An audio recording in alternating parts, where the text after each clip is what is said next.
En 30 minutos, MF Economía e Inversiones y Radio 1000 te traen los principales temas económicos del mundo y de Paraguay con Economía a 1000.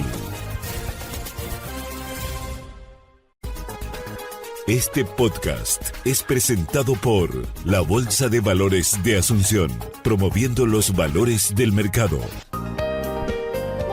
Buenos días, bienvenidos a una emisión más aquí de Economía 1000. Muchas gracias por la compañía de todos los días. Quien les saluda, Prince Otto, y ya estoy también en compañía de la compañera Ada Caballero. ¿Cómo estamos, Ada? ¿Qué tal? Bienvenida. Buen día, Prince, buen día a la audiencia, ¿todo bien y vos? Todo en orden. Parece que vos ya estás con miras al fin de semana, Ada. Estamos jueves 9 de octubre y ya casi empezando como la segunda quincena aproximadamente del 10º mes del año, avanzando muy rápidamente este ejercicio y con muchísima información, análisis y por supuesto también entrevistas de primerísima mano aquí en este espacio, que recordemos es un programa coproducido con la consultora MF Economía e Inversiones y por supuesto Radio 1000. Y es momento de compartir las principales noticias económicas del día. Adelante, Josemá. MF Economía e Inversiones presenta las principales noticias económicas de Paraguay y el mundo. De acuerdo con Bloomberg en línea, los fondos de cobertura reforzaron sus apuestas por un dólar fuerte frente a la mayoría de las divisas del grupo de los 10, excepto el dólar australiano, impulsado por la política restrictiva del Banco de la Reserva. Las opciones de venta euro-dólar con vencimiento en diciembre triplicaron el volumen de compra en el Chicago, mientras el índice Bloomberg del dólar cayó 0,2%, pero se mantuvo cerca de su nivel más alto desde agosto.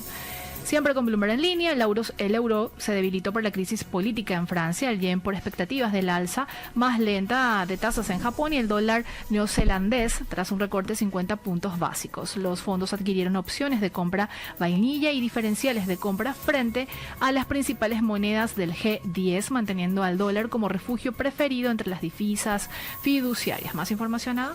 Siguiendo con Bloomberg en línea, China impuso nuevas restricciones a las exportaciones de tierras raras para fortalecer su posición antes de la cumbre entre el presidente de Estados Unidos y su homólogo chino en Corea del Sur. El Ministerio de Comercio dispuso que toda exportación que contenga trazas de estos minerales requerirá una licencia, alegando motivos de seguridad nacional.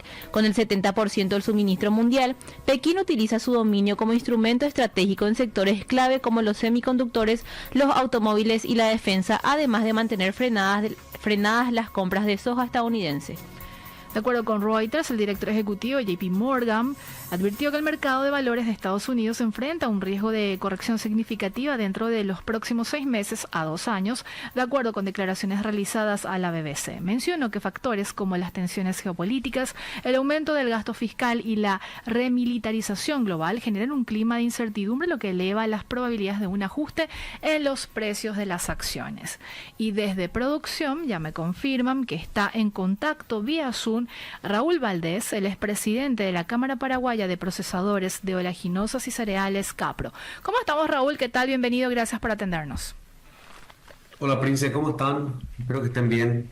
Todo en orden, Raúl, y te llamamos porque queremos hacer una suerte de actualización de algunos datos y obviamente también ir explorando cómo está la dinámica del sector, y qué mejor que hacerlo contigo, que tenés obviamente un mayor panorama de lo que está pasando en el sector. Pero antes de empezar esta entrevista y a profundizar de lo que está pasando a nivel doméstico, Raúl, me gustaría que pudieras de alguna manera contextualizar y también compartir con nosotros datos de lo que está pasando a nivel internacional con los commodities y obviamente vincularlo con los precios y sobre todo el componente que tanto se habla, factor incertidumbre. Bueno, bien estabas diciendo recién, justamente uno de los puntos principales son justamente las cuestiones relacionadas a la incertidumbre que se genera a raíz de las tensiones comerciales que existen entre Estados Unidos y China principalmente.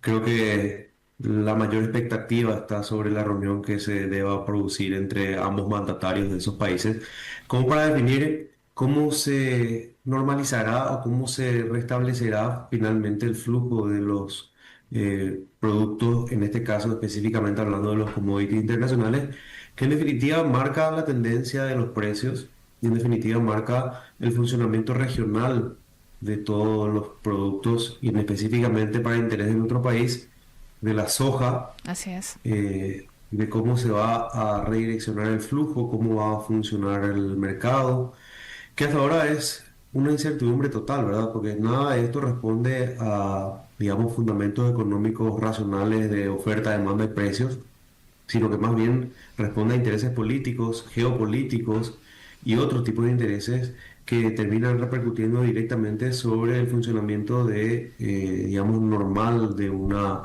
economía de oferta y demanda. Sin embargo, es importante mencionar que también, además de esas cuestiones o esas tensiones, existe una condición generalizada que se está observando con un excedente de producción en términos generales, hablando de los grandes productos como la soja, como el Sí. maíz, que terminan finalmente presionando a los precios de los commodities en mercados internacionales. A eso se suma que también, si bien China sigue siendo pujante en las compras, quizás no está comprando al ritmo que se estaba estimando. Por ende existe digamos, una superproducción o una sobreoferta de productos que de alguna manera presionan los precios de los commodities y de nuevo volviendo a nuestro plano local, eso repercute en los precios de lo que se está pagando en los mercados internacionales, por ende genera un menor ingreso de divisas, una menor cantidad de exportaciones y finalmente eso termina afectando a cuestiones incluso relacionadas con el tipo de cambio Así mismo. y efectivamente tiene un efecto directo la reducción del ingreso de divisas generadas por las exportaciones de soja tienen un efecto directo sobre el tipo de cambio que estamos observando hoy en día con un guaraní fortalecido digamos ante el dólar con un menor ingreso de dólares al mercado, las intervenciones que tuvo que hacer el Banco Central, en fin, todo eso está relacionado de alguna u otra manera y finalmente termina afectando a los intereses que tenemos a nivel local y regional. Raúl, a modo de ponerle algunos números a esta exposición muy clara que estabas haciendo, mencionabas de los precios, ¿en cuánto está cotizando y cuánto está recibiendo finalmente la industria en ese sentido? Cuando hablamos puntualmente de la soja y otro componente, ¿qué están haciendo justamente ante esta situación del mercado cambiario donde estamos viendo justamente el fortalecimiento del guaraní? Voy a hablar en números generales, Adelante. en términos de exportaciones o el comercio exterior de todo el complejo de soja. Entre el mes de enero y el mes de agosto del 2025 hubo una generación o un ingreso de divisas que superó los 2.800 millones de dólares, Sí. equivalente al 37% total de ingresos de divisas del país. Sin embargo, esto es 22% menos de lo que se había generado en el mismo periodo hasta el año pasado. Esto se debe a dos factores principalmente. Sí. Por un lado, a una reducción del volumen exportado. Hay casi 1.3 millones de toneladas menos de soja que fueron exportadas a Argentina por diversos factores que podemos hablar después, pero principalmente Sí. porque la industria argentina dejó de comprar más soja paraguaya.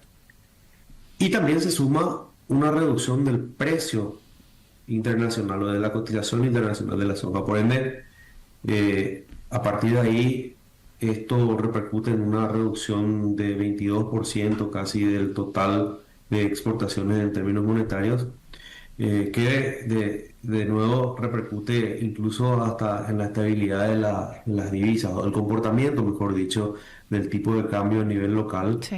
que para entender un poco la magnitud o la importancia que tiene el complejo sojero en la economía nacional, ¿verdad? Que hasta te puede equilibrar o desequilibrar el tipo de cambio durante un periodo preciso. Entonces, en total, en cuanto a los productos, lo que podemos decir a los derivados del procesamiento de la soja, como la harina de soja, el aceite de soja, estamos viendo cuestiones contrastantes. Por un lado, el aceite de soja, que está tocando niveles muy elevados, por encima de $1.000 por tonelada.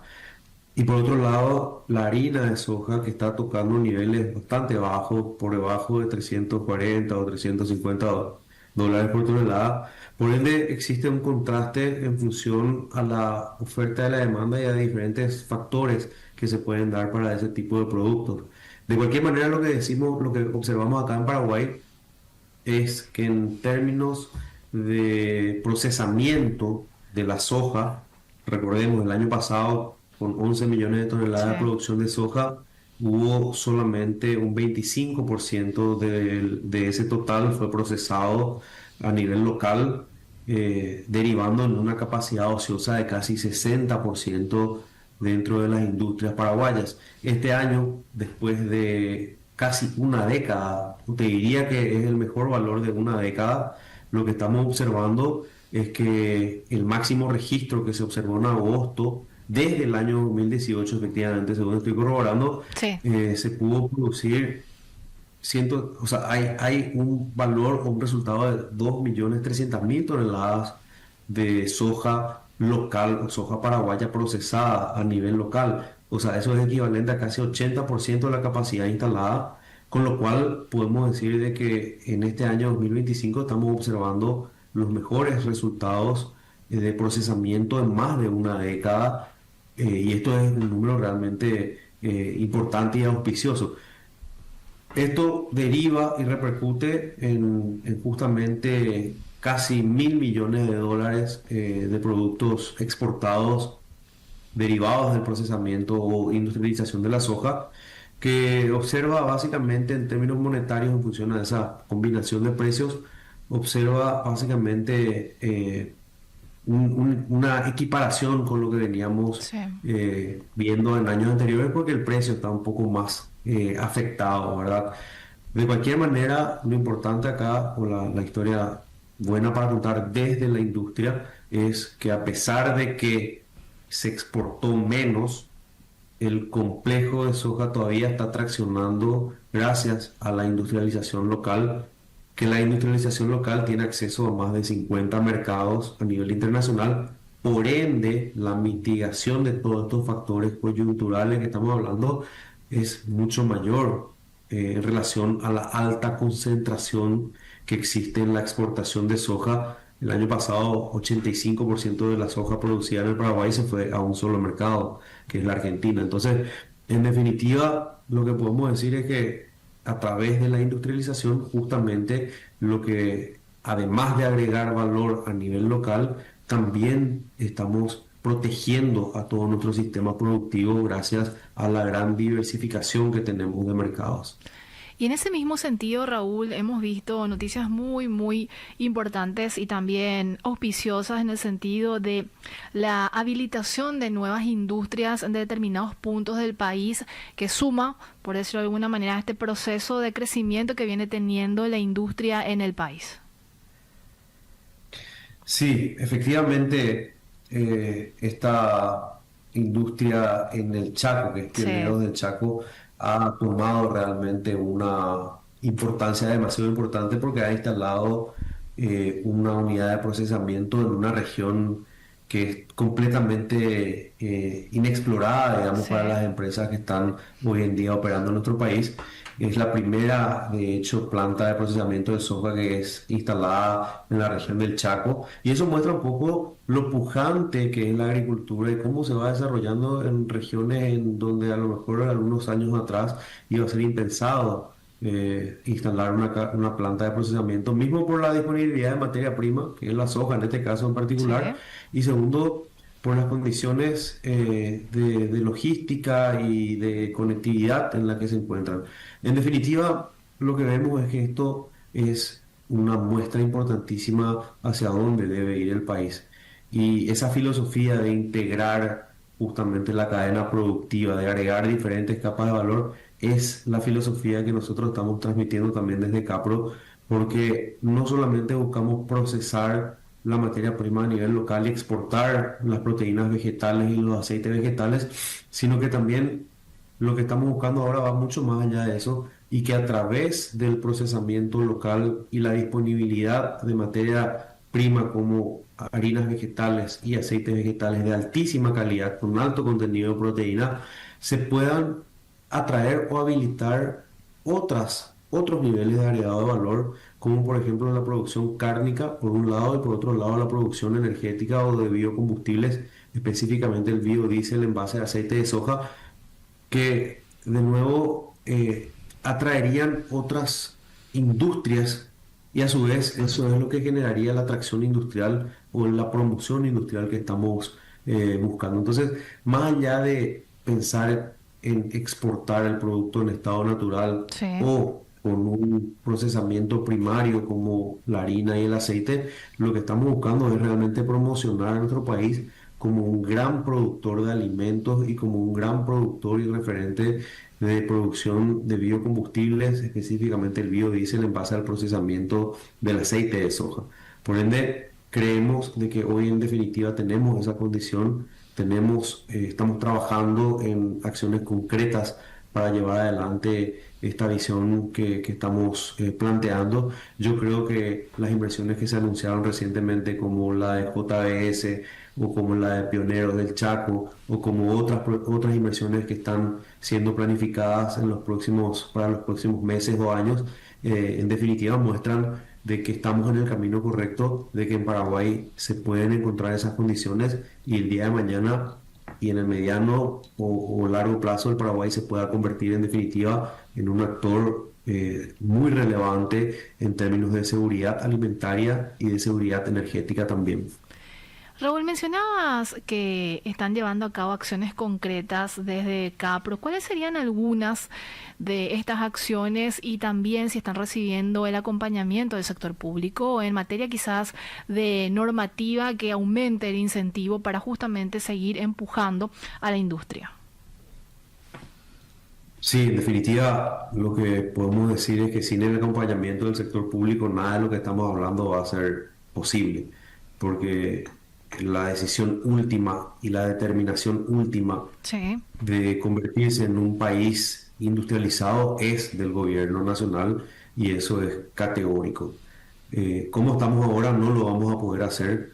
Definitivamente existen condiciones que no favorecen a la industria, por lo menos hablando de la industria de procesamiento de soja, no por lo menos, sino que principalmente hablando de la industria de procesamiento de soja, que está claro que es el principal producto de tracción económica de nuestro país hoy en día. Y si realmente nuestro país pretende crecer o duplicar su ritmo de crecimiento, como el plan que está presentando el Ministerio de Industria y Comercio del Paraguay 2X, Sí. que pretende llevar a un crecimiento de 7 o 8% del PIB, creación de más de 500.000 puestos de trabajos, en fin, todo eso creemos que no será posible sin el accionar sobre todo el complejo de industrialización de la soja. No quiero llorar sobre la leche derramada, pero sí quiero referirme a algunos datos fácticos que son muy concretos, Adelante. que pueden demostrar un poco de que hemos tomado caminos equivocados en el pasado, cuando al momento de cambiar un poco las condiciones de exportación con respecto a los productos exportados derivados del procesamiento de la soja, precisamente la devolución del IVA que no se aplica para los productos como la harina y el aceite de soja una vez que son exportados, solamente han derivado en una reducción casi nula en inversiones en capacidad de instalada de molienda. La única planta que se instaló desde el año 2019 hasta hoy es la planta Pioneros del Chaco, justamente, pero antes de ese año 2019 o en el momento de la reforma, las industrias entre el año 2010 y el 2019 habían invertido más de $1.000 millones. Hasta ese momento, el sector industrial de mayor inversión en nuestro país en términos de capacidad y de industrias. Sí. Eso cayó estrepitosamente desde que se modificaron, digamos, las condiciones de los incentivos impositivos. Y por otro lado, vemos claramente que desde el año 2019 hasta la fecha, hasta hoy en particular, solamente se ha observado que el nivel de capacidad ociosa ha ido creciendo. O sea, estamos hablando de que el año pasado, con una zafra récord de más de 11 millones de toneladas, solamente se pudo procesar 25% de ese total, que es equivalente al 60% de la capacidad instalada. O sea, hubo 40% de capacidad ociosa. En términos más fáciles de entender, a esta altura del año había despidos masivos de gente que se tenía que ir a la casa porque no tenía trabajo en las plantas de aceite Sí. y de harina de soja. Entonces, en definitiva, eso te muestra claramente con la tapa del diario del lunes de que las decisiones no fueron acertadas.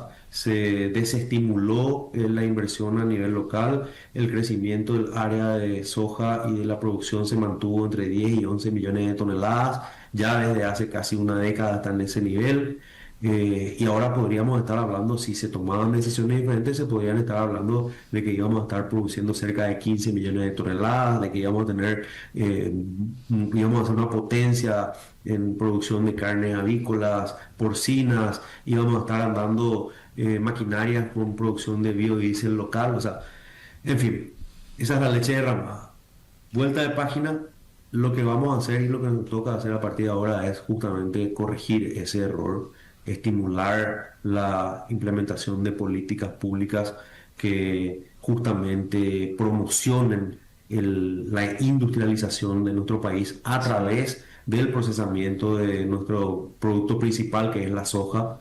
Entonces, a partir de ahí, inversiones, y repito, como la de JBS que fue anunciada, son inversiones que van a venir cada vez más en mayor medida. Y así también las industrias que ya están, las locales que ya están instaladas en nuestro país, también crecerán y podrán acceder a mercados internacionales a través justamente de la obtención de condiciones mucho más competitivas a nivel local. Entonces, en definitiva, lo que estamos promoviendo y transmitiendo a través de Capro es que la industrialización de la soja es un vector principal y clave para que el Paraguay pueda realmente dar un paso determinante hacia la industrialización y el crecimiento económico. Raúl, dentro de este grupo de acciones que forman parte de los desafíos todavía que se presentan a nivel nacional, el tema logístico también forma parte de un pilar central. ¿Y cómo lo están trabajando, considerando que todos los años suele ser un problema, y no cualquier problema, porque también impacta a toda una cadena y sobre todo a toda una economía?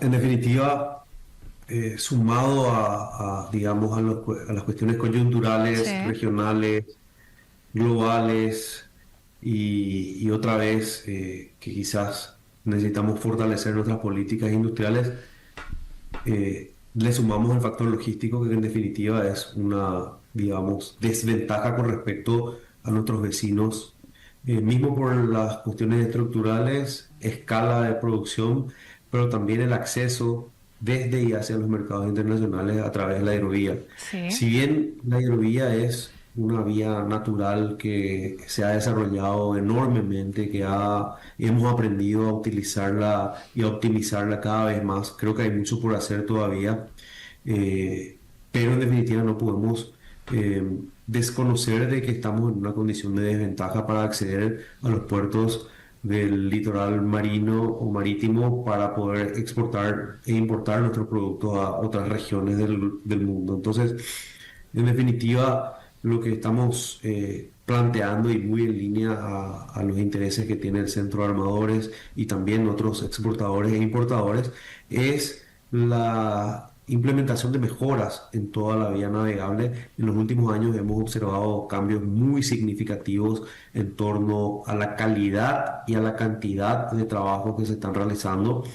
El año pasado o en periodos anteriores, recordemos que tuvimos periodos muy bajos de nivel del río, que en otras épocas quizás hubiese significado una disrupción total o por lo menos parcial de los servicios de exportación e importación, afectando de pleno a toda la economía. Sí. Eso no ocurrió, incluso con los niveles más bajos registrados en el río.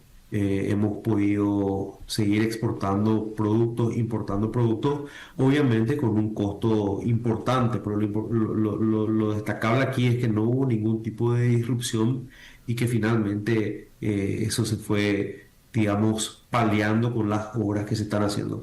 Hemos recibido la noticia de que el Ministerio de Obras Públicas está licitando justamente las obras de dragado para los próximos años, y esa noticia fue extremadamente bienvenida por todo el sector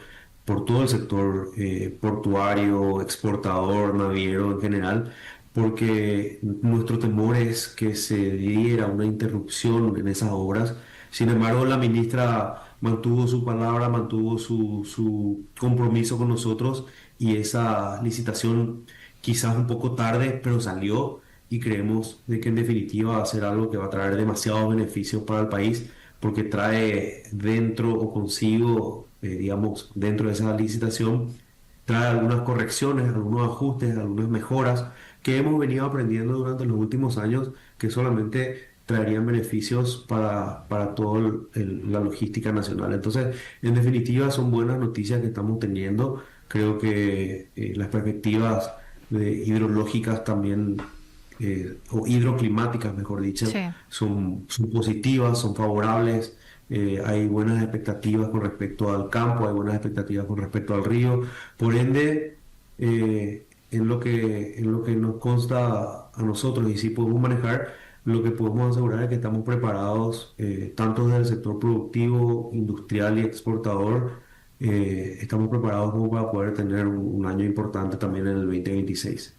Esperemos que sí, Raúl. Y antes de dejarte, no puedo dejar de preguntarte lo siguiente que tocaste a grandes rasgos, que es sobre la situación en Argentina y esta medida de desgravación fiscal que se había tomado días atrás y que tuvo un impacto significativo en el sector productivo de ese país. ¿Cómo terminó impactando al Paraguay y cuáles serían las perspectivas en caso de que vuelva a ocurrir, Raúl? Primero es que existe mucha incertidumbre con respecto a cómo se acomodarán los flujos, Sí, eh, principalmente porque esto responde a una medida sin precedentes y una medida que no responde a una condición, o a una teoría económica fundamental como la oferta, la demanda y el comportamiento de los precios, ¿verdad? sí, Es una decisión política, una decisión direccionada para intereses particulares de Argentina en este caso. Pero en definitiva lo que podemos observar es que ante la primera ola de ajustes de retenciones que se dio este año, hubo una, digamos, desaparición de la demanda argentina por productos paraguayos. Lo mismo está pasando ahora con lo que ocurrió con la reducción total por 7.000 millones de dólares en cuanto a los tributos de exportación sí. de Argentina. Eso obviamente cumplió su objetivo, que era generar divisas o ingresos de divisas para Argentina, pero creo que la sorpresa para todos fue que el tiempo en el que se ejecutó fue en menos de 2 días. Correcto. Por ende, hubo digamos, una comercialización masiva de productos, principalmente de soja y derivados, en un cortísimo periodo de tiempo, con lo cual eso trae un montón de incertidumbre. Lo que podemos decir en este momento es que la demanda argentina por soja paraguaya es prácticamente inexistente. Eso ya se viene observando, y me refiero al número de reducción de exportaciones, que es equivalente a 1.3 millones de toneladas menos de envíos de soja paraguaya a la industria argentina. Y eso muestra claramente de que el industrial argentino, por diferentes motivos, podemos hablar por tipo de cambio, por política cambiaria, por retenciones, por diferentes motivos, finalmente está menos interesado en la soja paraguaya, y eso afecta directamente a nuestro modelo de exportación, ¿verdad? Por ende, como siempre digo en términos coloquiales, cuando Argentina estornuda, el Paraguay se resfría. Es así. En definitiva, estamos totalmente expuestos, con lo cual quiero reiterar y quiero ser repetitivo con esto. De nuevo, desnuda nuestra flaqueza o nuestra debilidad en términos de políticas industriales que no solamente promocionen los productos de nuestro país en los mercados internacionales, sino que se conviertan en herramientas de protección para nuestro sistema productivo. Por ende, esto muestra claramente lo expuestos que estamos ante decisiones, ya sean políticas o industriales, de los países vecinos, que empezando por la escala en la que ellos producen, ya tenemos un enorme desafío por delante. Así es que, en definitiva, es un buen punto hablar sobre lo que está aconteciendo en Argentina y cómo eso afectaría y afecta directamente a nuestro modelo productivo y exportador. Raúl, soy consciente de que tenés una apretada agenda, así que te vamos liberando, pero te quiero preguntar esto puntualmente y en la brevedad, ante justamente este componente que mencionás de que no se están exportando los productos a la Argentina. ¿Hay una reubicación de mercado de estos productos que estamos produciendo para afuera? Sí, por supuesto. El producto termina saliendo, Sí, sin dudas. Finalmente los mercados se acomodan y son estos shocks sí, que se dan de manera tan abrupta, terminan asentándose. Brasil está llevando este año mucha soja paraguaya a la industria brasileña por diversos motivos. Recordemos que Brasil se convirtió en el gran proveedor de soja para China una así vez que es. Estados Unidos empieza a cortar los envíos o China deja de comprar a Estados Unidos.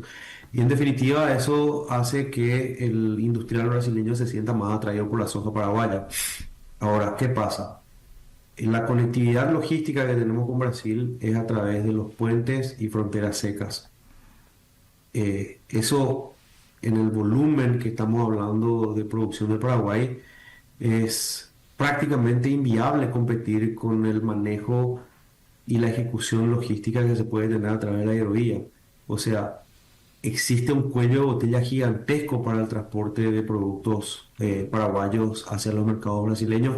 Todos los días creo que es noticia Sí, conocida para todos el desastre que existe en las fronteras con respecto al tránsito de camiones.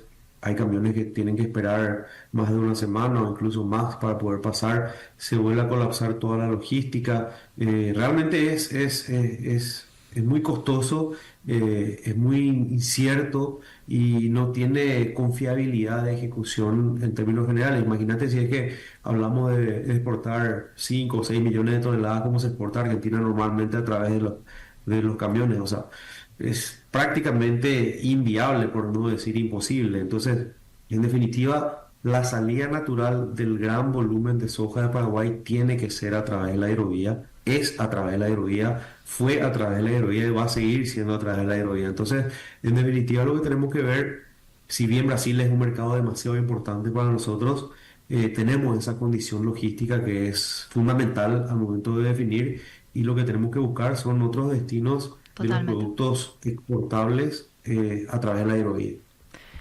Raúl, un gusto tenerte en el programa, que tengas un excelente día. Igualmente y siempre a las órdenes, ¿sí? Muchas Hasta gracias. luego. Hasta luego.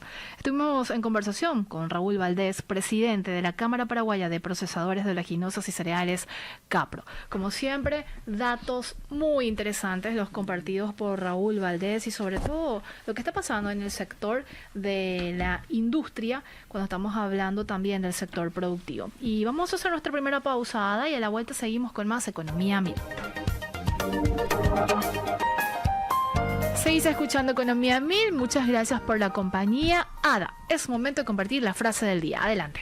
Paraguay empieza a tomar conciencia sobre los riesgos digitales, ya que las empresas enfrentan cada vez más ciberataques. Esta situación impulsa a ver la ciberseguridad como una inversión necesaria y no como un gasto, para proteger la información y garantizar la continuidad de los negocios, comentó Vicente Lescano, Product Manager de Ciberseguridad de Personal. Si te interesa descubrir más detalles, puedes escuchar el podcast completo en Spotify, búscalo en el perfil de Economía 1000 y mantenerte al tanto de todo.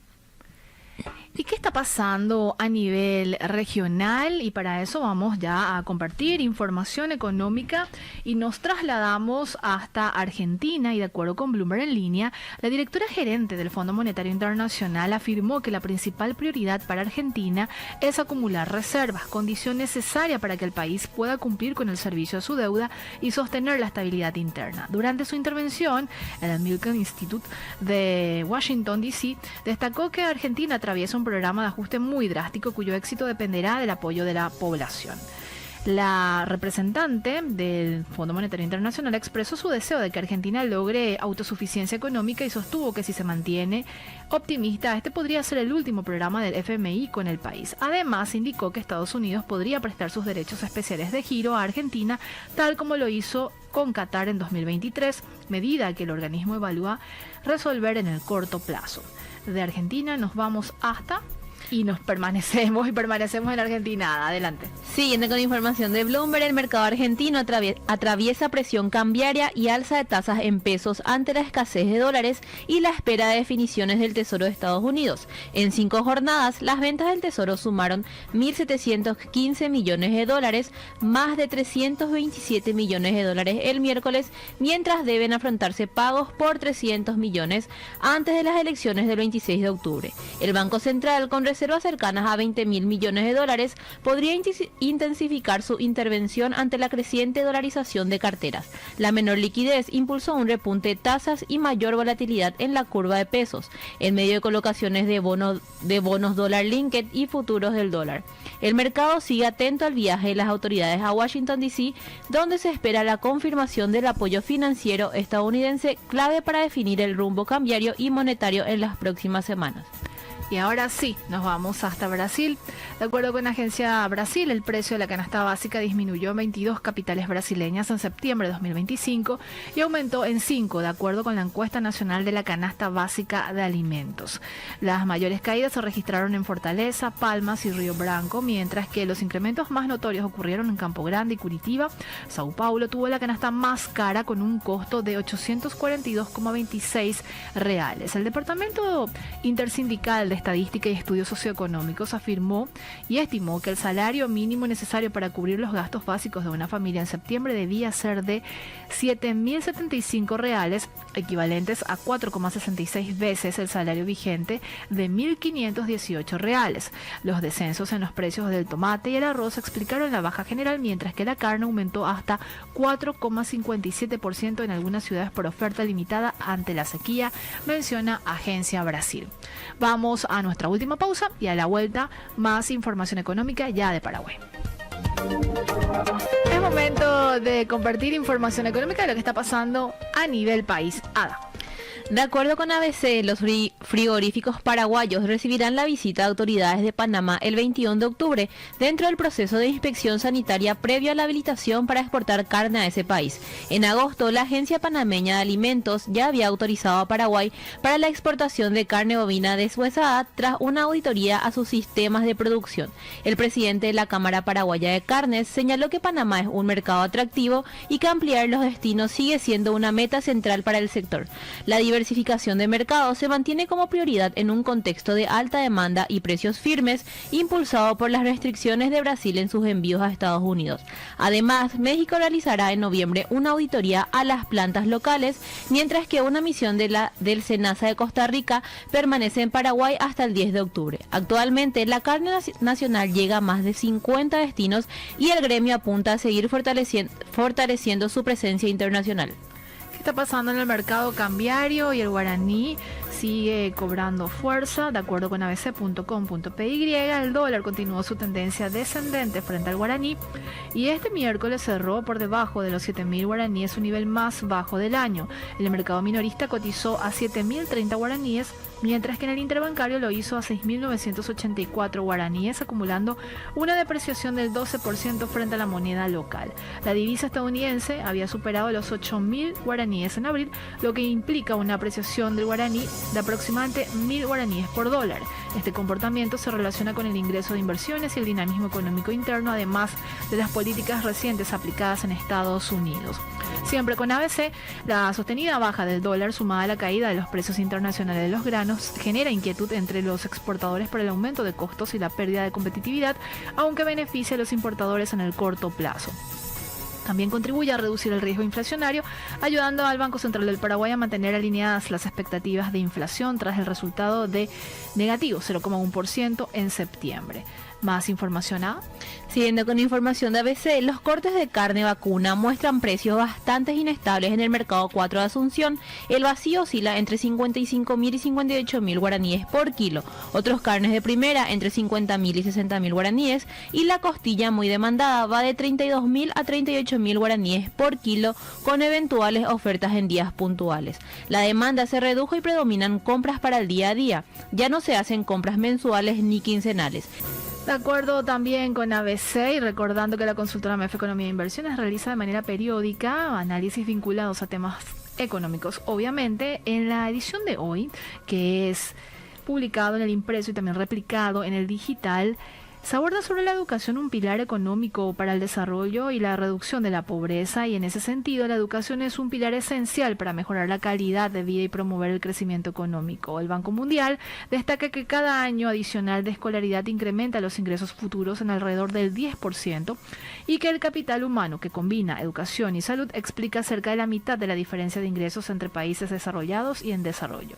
Sin embargo, el 40% de los niños de entre 3 y 6 años no accede a la educación preescolar y el 70% de los alumnos de países de ingreso bajo y medio no puede comprender un texto simple a los 10 años. Además, para 2030, el 60% de los trabajadores del mundo deberá volver a capacitarse para adaptarse a un mercado laboral más tecnológico.